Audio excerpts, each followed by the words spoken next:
In January 2025, a man begged to be beheaded at the moment of orgasm, and someone said yes. One man wanted to die. Another wanted to kill.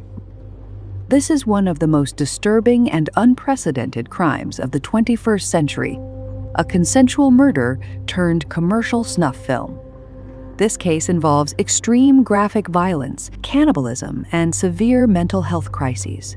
Viewer discretion is strongly advised. The story doesn't start with the murder. It starts with the leak. It was late July 2025. The internet's gore community, a subculture of people who trade shock content on Telegram and obscure forums, started buzzing about a new pack that had dropped. Usually, these communities trade in grainy cartel videos or accident footage. But this was different. This was high definition. It was multi-angle. It was produced.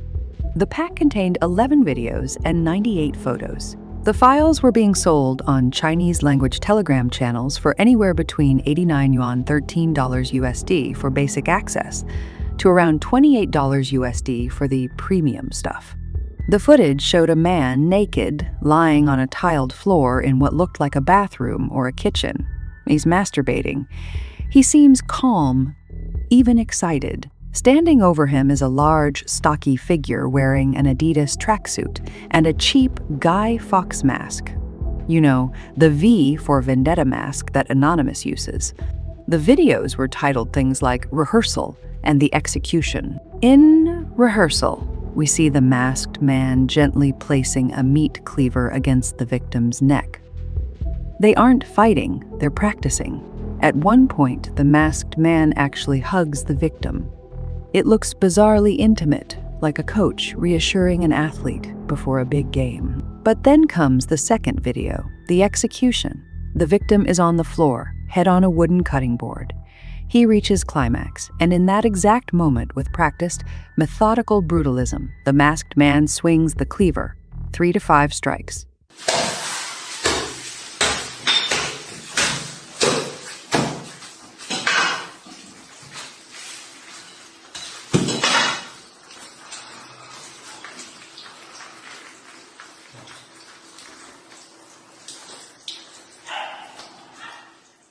I've read the description, so you don't have to watch the footage. Please, do not look for this. The aftermath video, the butchering, shows the killer dismantling the body with the skill of a professional butcher. He separates the limbs. He washes the organs in a sink with yellow dish soap, and then he cooks them. There are photos of the organs in a herbal stew, a dish that looked disturbingly like a traditional Vietnamese meal called ham thuoc bak. The internet was horrified. But amidst the shock, a group of Vietnamese netizens, online sleuths, realized something. The brands in the video, the tiles, the accents. This wasn't happening in some unknown void. This was happening in their backyard, and they decided they weren't going to wait for the police. To understand this crime, we have to understand who died on that tiled floor. The internet quickly identified him as 36-year-old Nguyễn Xuân Đạt. Dat wasn't just a random victim snatched off the street. He was a man in deep, profound pain. He worked as a fishmonger at the Phung Cong market in Hanoi. To his neighbors, he was a quiet guy who had left his home village years ago. His father had passed away, and his mother struggled with severe mental illness. But online, Dat lived a totally different life. Sleuths found his digital footprint on extreme fetish sites like Motherless and various gore forums, his username. Dat beheading. For years, literally, since 2019, Dat had been posting about his final fantasy. He wanted to be beheaded. He wrote heartbreaking messages that read like suicide notes disguised as fetish requests. One message leaked by the sleuths read, "Not only am I ugly, but I'm also full of diseases. I can't afford to live freely like normal folks. I truly am a prisoner of my very own fate. If it wasn't because of God, I would have ended my life already." He was trapped by poverty, by depression, perhaps by undiagnosed mental illness. He didn't want to just die. He wanted to be unmade. He was obsessed with a specific erotic grotesque manga called Applicant for Death. where a character is decapitated at the moment of pleasure. He spent years looking for someone to make this manga his reality. This is the tragedy at the heart of the horror. Dat wasn't looking for a murderer in the traditional sense.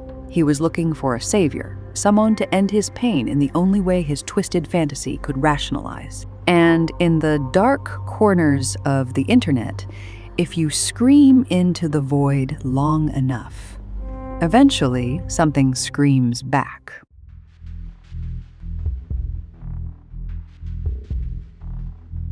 The internet sleuth, specifically a group called OSINT and Cyber Investigation, Vietnam, started dissecting the videos frame by frame. They weren't looking at the gore, they were looking at the background. They noticed the floor tiles, blue and white patterns, red baseboards. They noticed a specific brand of yellow dish soap with Chinese characters on the label, which suggested the location was near the Vietnam-China border. They spotted a La Vie water bottle, but the smoking gun was on the killer's body. The killer, despite wearing a mask, had made a mistake. He rolled up his sleeves. On his right bicep, there was a tattoo. It read, "That day 13 to 9.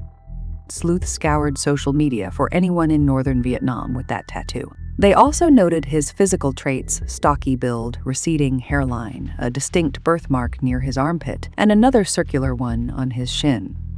Then, a YouTuber known as Key to Mo, the Curious One, got a tip. An anonymous whistleblower came forward. This person had almost been a victim themselves. They had been chatting with a man who went by the name Cam Tong Chung on Facebook. The whistleblower provided chat logs. This Chung character had discussed beheading Dat. He even provided a location pin for a meeting. The internet detectives followed the digital breadcrumbs. They found that Cam Tong Chung wasn't the killer's real name. It was the name of his son. And his son's birthday, the 13th of September, 13-9. The trail led them to a man named Đoàn Văn Sáng. This wasn't some drifter or gang member. Đoàn Văn Sáng was 57 years old. He was a respected member of his community. He was the head of the Don clan in Lạng Sơn. But most shockingly, he was a government official. Specifically, he was the former deputy head of Market Management Team Number 4. This guy was responsible for stopping smugglers. The sleuths found his TikTok account, and this is where it gets undeniable. In one of Sang's TikToks, he is filming himself at his office. The background, the plastic plants, the weirdly misaligned cabinet knobs, the blue fan blades, it was an exact match to the room in the rehearsal video. They found photos of Sang at work inspecting goods, the kitchen in the background, same tiles, same green door, same sink where Dat's organs were washed. The killer hadn't taken Dat to a dungeon, he took him to his office.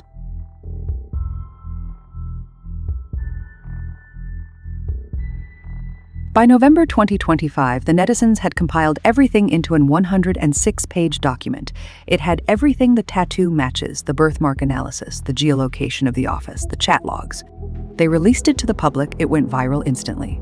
And Sang, he was watching. This is the part that gives me chills. Sang wasn't hiding in a hole, he was in the Facebook groups. He was reading the theories about himself. He even reacted with a laughing emoji to a post complaining about the police's lack of progress. But as the net tightened, his arrogance cracked. He started posting from his personal account. He wrote, "I am the executioner.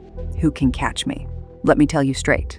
I lived 60 years in this world. I am no longer afraid of death." He even taunted them. "Anyone who wants to meet me is invited to my house." His son, the one whose name he used as an alias, jumped in too, posting a picture of food with the caption, "Come on, it is just a few pieces of human meat." They thought they were untouchable. They thought, "We are the government. You are just internet trolls." But the pressure was too much. The 88-page dossier, as it was initially called, was being shared by thousands. The police couldn't ignore it anymore. On the 28th of November 2025, the authorities finally moved. Police raided the headquarters of Market Management Team Number 4. It was abandoned. The team had moved to a new building earlier in the year, but Sang still had the keys. Inside, forensic teams found the kitchen. They dismantled the drains. In the septic tank and the pipes under the sink, they found bone fragments and 3 human teeth. They raided Sang's house. They found the 2 jackets he wore in the rehearsal video. They found the space heater seen in the execution video. They found Dat's phone, which Sang had casually given to his sister to use. On the 3rd of December 2025, the Ministry of Public Security officially confirmed it. Đoàn Văn Sáng was arrested and charged with murder. Sang confessed, and his confession confirms the timeline the sleuths built. He admitted he met Dat online in 2020. He admitted Dat offered him money, about 10 million dong, $380, to rent a location for the killing. On the 25th of January 2025, the first day of the Lunar New Year holiday, when the offices were empty, Sang brought Dat to the building. Dat brought the knives himself. Sang killed him. He dismembered him. He boiled the remains to hide the smell and destroy DNA. He smashed the bones.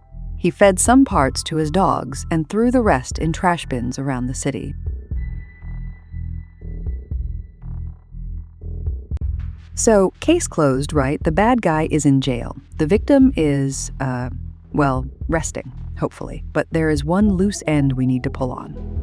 The Money, remember, Vice called this the first real snuff movie because it was sold. Sang claims he did it to fulfill Dat's fantasy and his own twisted cannibalistic urges.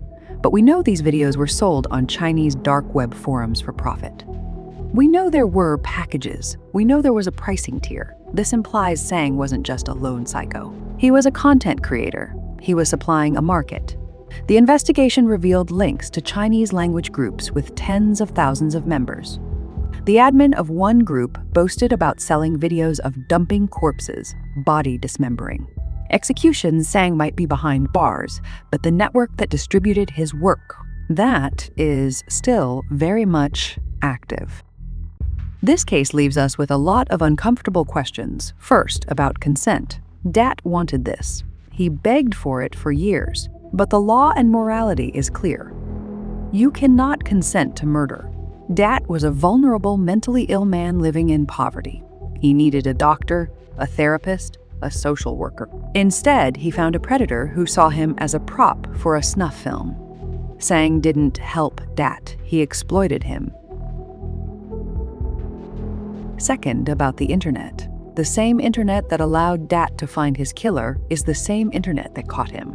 Without those 20,000 netizens in the OSINT and cyber investigation group, Sang would still be a free man today. He'd still be inspecting markets by day and hunting for victims by night. The police initially warned people not to share the dossier. They threatened fines, but the people didn't stop. They forced justice to happen. Đoàn Văn Sáng is currently facing the death penalty, but the footage is out there. Once something is on the internet, it never really leaves. This case is a grim reminder that the myth of snuff films isn't a myth anymore. It's a market. And as long as there are buyers, there will be butchers. Take care of yourselves and take care of your mental health. If you or someone you know is struggling with thoughts of self-harm, please reach out to a professional. The world is better with you in it. I'll see you in the next one.